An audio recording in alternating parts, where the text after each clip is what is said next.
Hi, I'm Sam, And I'm Steve from the Hyena Kill. and you're listening to Rhino Radio.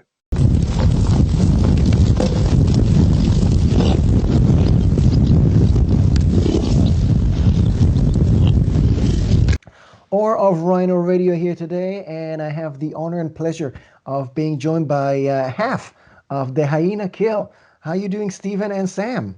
Very good. Yeah, good, thank you. Thanks for having us.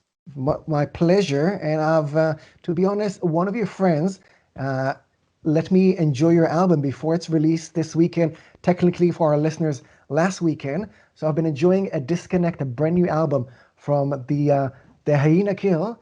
How are you guys celebrating it? How different was this recording process and the release than any other thing in the past?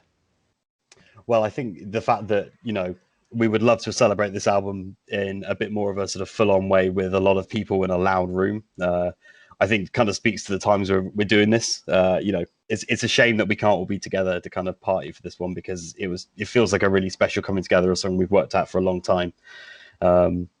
So I guess that's a shame, but at the same time, it's been really wonderful to hear the responses we've received to the record so far. It's been an absolute delight to read and to hear what other people have been thinking about it, because it feels like we've been sat on it for a long time, and it's just such a treat to finally be able to share, the thing we made with everyone else. Yeah, I mean, I just can't believe that with every other release, we've always gone on a tour to promote it, and it's such a big album for us, especially with adding the two new members and not even making the plans to go on tour. Do you know what I mean? It's just not something that's even viable at the moment. So that's the one thing I'm a bit gutted about. But other than that, it's been my favorite release we've ever done, and the best campaign. It's just all of it's been really good considering the circumstances. So I'm guessing your fans already know that, but the band started as a duo, and Sam recently joined the band. I was wondering, I mean, with the name like the Hyena Kill, did you guys have any crazy initiations? Did you make him eat anything? Sleep inside a dead horse? What was the procedure of getting the new band members into the band?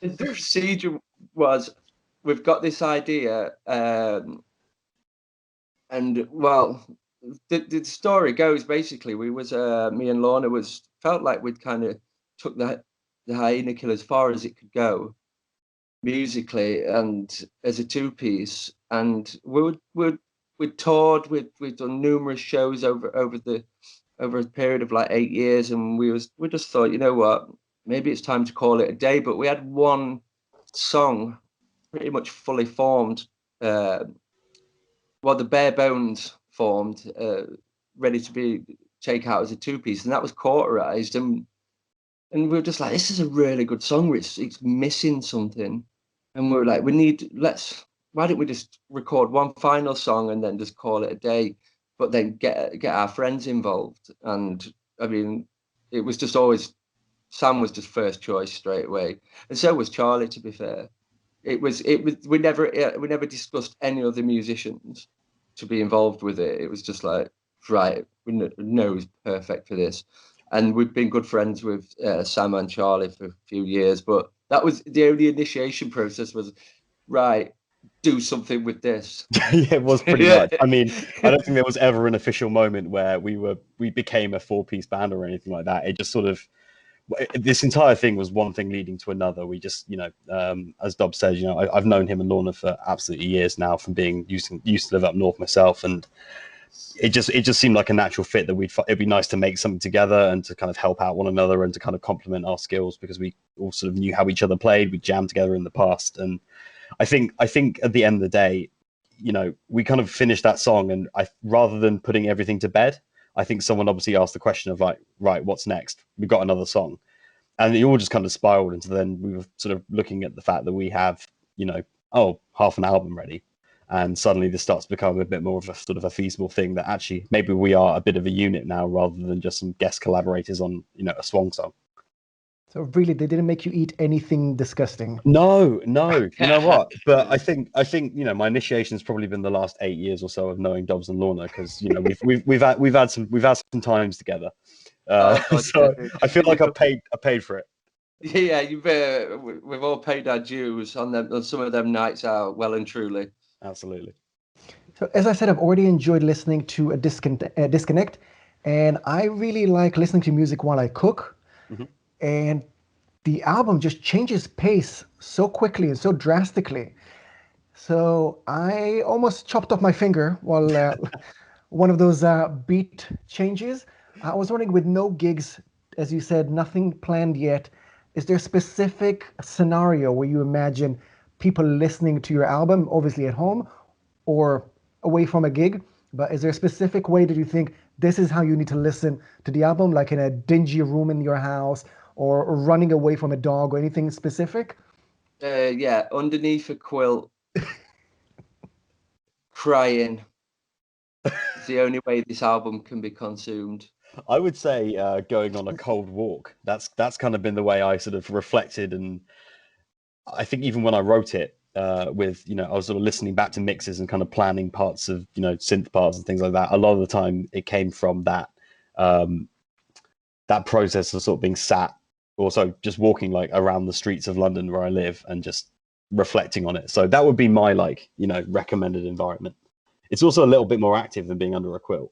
Yeah, it's also, I mean, walking and listening to music is one of the best. It's one of the best ways to soak in an album. Absolutely. For me, anyway. For me personally, it's fantastic. You really get to the guts of the record when you do that, and you end up listening to it in full instead of just like being distracted by bloody Facebook or something. 100%. And to anyone that for some reason doesn't know any of your singles, either from a Disconnect or from previous releases, the material is usually dark and touches on a lot of emotions, frustration, insecurities. If I'm not mistaken, a Disconnect was written from a hospital bed, so it's usually really dark. I was wondering, either for Steven sharing with the band or for Sam experiencing that secondhand, understanding what Steven was going through, how does it feel to share or receive the share of all those emotions? How do you stay positive going back into those scenarios? Well, let Sam explain the hospital bed thing, because I wasn't actually in a hospital bed. Yeah, no, it's so it's we try to pull a lot of the themes related to hospitalization, which is something which collectively some of us can sort of draw on in the past. But the themes of the record, when they came together lyrically, we all spoke a lot about it, and we were reflecting what Dobbs had written, and something sort of emerged when we were talking about artwork, when we were talking about the track order, we were talking about the lyrics, and something also emerged in the electronic production I was doing to bookend the album with Septic and with Maya, and this idea of like these hospital machines, this heartbeat sensor, this ventilator, that all came together to kind of bring in this sort of medical sort of aesthetic to the record. I think I would say, and I don't know how you feel about this, but I think I think lyrically and tonally, it's not necessarily about one thing. It's more of an abstract, it's this abstract energy. I don't really know how best to put it. Yeah, totally. I mean, the way that I write lyrics, it's very abstract anyway. Some of the songs that you may think it's about one thing, but it can jump subject from between phrases. It's just the way that my mind works when I'm writing. I'm never linear at all. It's more about the mood and the feel. Although it can become something once it's created, but all these different ideas and imagery just take on a new life and half the time I don't even know what's going on until after the fact, until it's a complete piece, and then I kind of reflect on it. It's it's a strange one, but it's just the way I've always worked. I've never I think there's only one song with definitive subject matter on the record, and that's probably Thin. Other than that, it's really sporadic. There's nothing set in stone, so you can rejig it. The listener can rejig it to whatever suits them, really. And you never had any issues either on the receiving side or the sharing side, just to deal with all those emotions, all those scenarios, whether they're really personal or just kind of bounced off you, But I mean, I'm really bad with receiving compliments. So I'm just assuming being in a room and hearing about all those things that somebody close to you experienced or sharing with people close to you, just wondering if there were any issues or any challenges being in that scenario for either of you. For me, with the band, I've no problem sharing these issues, because I know that we all collectively we've all gone on that path in some form or another. And so with other people, I've been. Do you mean like other, like the listeners, people that have bought the album? Either the listeners or even, I'm guessing that the media is asking you about that. I'm guessing the fan asked you about that. The fact that you put it out there kind of made it very public. Yeah, So it was. between, I knew that I was going to make myself very vulnerable by doing that. But uh, in the writing process, there was never any. I never was thinking about even the release, or whether this moment would come when I'd have to speak to about it, because that was just never. That was so far from my mind when we was writing it. So I feel better. I don't mind answering questions about it. I mean, I've put myself out there, so I think it's telling. I don't sorry to interrupt, Dobbs. I think it's telling that, you know, when we put this thing together over the course of a couple of years, and I think, you know, we all kind of reflected a lot on what the musical and lyrical content of the album was. I think we kind of settled into it and we sort of knew what this was to an extent, but it wasn't really until we started hearing it from, you know, from people on our team about how much of an impact it had on some of them that we kind of started to reflect more on the content, I guess. At least that was my experience of it. I knew that this was a dark record. I knew that we were all contributing to a record that has this darkness to it. And I think we really didn't just reflect that in its core writing, but I think the way we've put the whole thing together, its arrangement, its production, is very much sort of single-minded in that. But I think sometimes it's really hard to reflect on that internally, because you just want to make the best, most emotive thing you can. Yes, yeah. I mean, I think you put it perfectly there. It was it's the last thing that's thinking about when you're writing. You just, I've referred to it recently. Because I was inspired by something Lorna, a drummer, said. It's like a diary entry. That's the way I see it. It's like somebody's. It's like you're just publishing your diary, and it's. I don't know. I don't know if it's, actually. I don't know if I don't know how I feel about talking about it. It's weird. It's a weird one. well, guys, I appreciate you sharing that. Thank you very much. I want to confront you with a rumor. As we said, you already have dark themes in the album. The beat is changing. It's going crazy. It's mellow. It takes you under a quill and for long walks along the river. But with the reality that is changing, your fans are thinking that you're being a bit initiative, being resourceful, thinking about what's the next step for the band. And there's a rumor online by your fans that you are thinking about throwing either kids' birthday parties or having a kids' birthday song EP. Is that the next step for the Hyena Kill? I mean, I would be down for that. That would be great fun. I'd like to amplify those rumors if we can find them, and then maybe we can shame the other two into joining us. Yeah, can this birthday party be all the kids have to dress up as black metal in like corpses paint? So it's fancy dress and then a really brutal, heavy set. Yeah. I'd love that. Loads of balloons and cake and sausage rolls and just like. And the mosh pit, just kids flying left and right. Oh yeah, no one does a wall of death like a kid's party.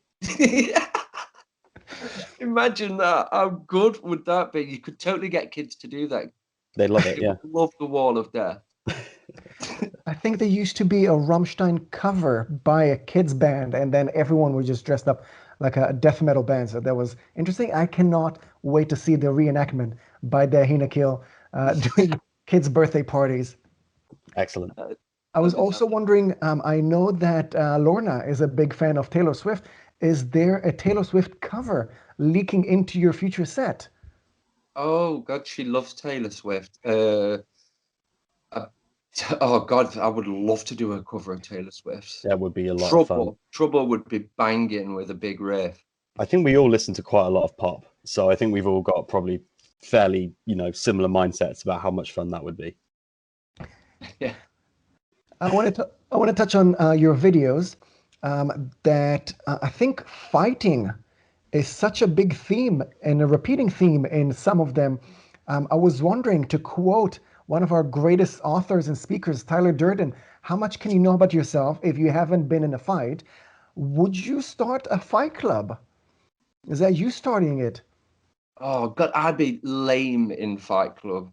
I'd get knocked out straight away, and then as soon as I got my nose broke, I'd be useless. Yeah, I don't think I have the upper body strength to carry that one through. So you're not trying to do that through your videos? What, start a fight club? Yeah, I think Witness had some fighting on public transportation, and the one with the bots, also from the earlier day. Oh God! Well, I could tell you something for a fact, that the fight that me and Lorna have in that video it's pretty much real. Without when we looked at the raw footage when it was being edited, you can just hear me and Lorna like scuffling. We're genuinely wrestling there. There was a bit of animosity that day, and it was we were genuinely fighting. So that might have been the start of the fight club. Maybe I could start a robot fight club. Okay, we'll touch back with the next release and see if that actually happened. If everyone's safe. You're making a lot of promises. I want to touch on something a bit more serious. Through my research, first of all, I was exposed to loads of videos of hyenas just destroying the Serengeti. So thank you for that. But on top of that, I've seen some interviews that the gender question just keeps on coming up, with Lorna just asking about how does it feel to either be in a band, how does it feel to be a female drummer. And most of the time she does say that she always felt like she's a drummer and the gender never came up, and people around her never made her feel like something is different. I was wondering if you guys think from the kind of the observer side, do you feel like that question about the gender is useful? Do we need to keep on asking about gender? Do we need to talk about it, or just understand that it's not an issue, it's not a topic, we just need to make it completely disappear? No, it's definitely an issue. It's the creative industries. I mean, you directly work in the creative industries, Sam, but I mean, women's voices are still not being heard properly. 100%. And definitely for the fact that question has to keep coming up, asking in interviews. There's a conversation to be had, but I don't know whether I don't think it's relevant in interviews. It doesn't make any difference to the music what gender it is. It's just if you're coming at it with the right attitude. I know she's got asked that a hell of a lot, and it was really annoying for her, I think, at times. I think though, if you sort of minimize the conversation and you pretend it's not a problem, then the problem's never going to go away. There is still a huge imbalance, as Dobb said. There is still a heavily male skewed world in rock. There's still a lot of misogyny in rock. There's still a lot of bigotry in rock in general. This is very much a white male space still, and I think we need to do what we can to lift up those voices which don't conform to that, and to ensure that this is a safe, representative space for everyone. And I think part of that is talking about that and making sure that we do celebrate the diversity within bands when there is some, and make sure that those bands are seen at festivals, they're seen in bigger records, on bigger record deals, and there's more visibility there, because then that's how you start continuing to encourage more people to play music together. You encourage people to continue booking, to keep finding these bands, and it's I think it's a problem from the ground up, because I think people will find it easy to ignore, or they find it awkward to approach, and I think we kind of need to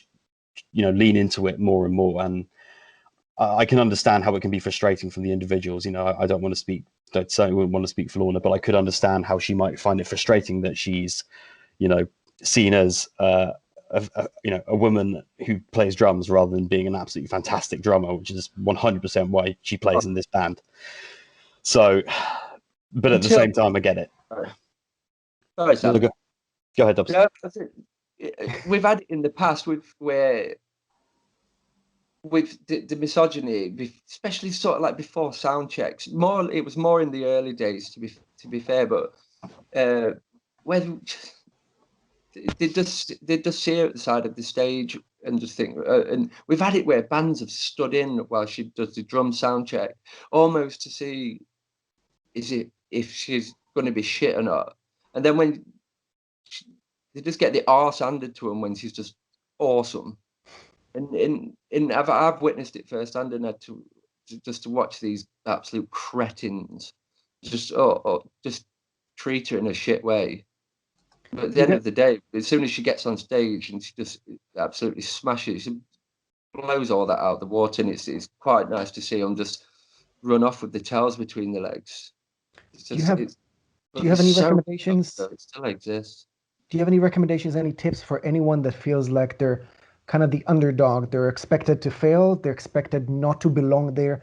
Not just based on gender, as you said, it's still a roughly kind of white male dominated scene. Anyone that feels like they're still going against the stream, do you have any tips for people that are still struggling to feel like they belong there? Just keep fucking going, man. Just keep absolutely ripping up with the best music that you can, and just get on any stage that'll have you. Demand the presence that you deserve, I guess, as well. You know, if people aren't granting it, just find ways around it and just kind of get seen by the people who do count. Yeah, just fuck it. Like I say, just get on stage and just rip it up, or whatever your medium is, whatever your outlet is. And I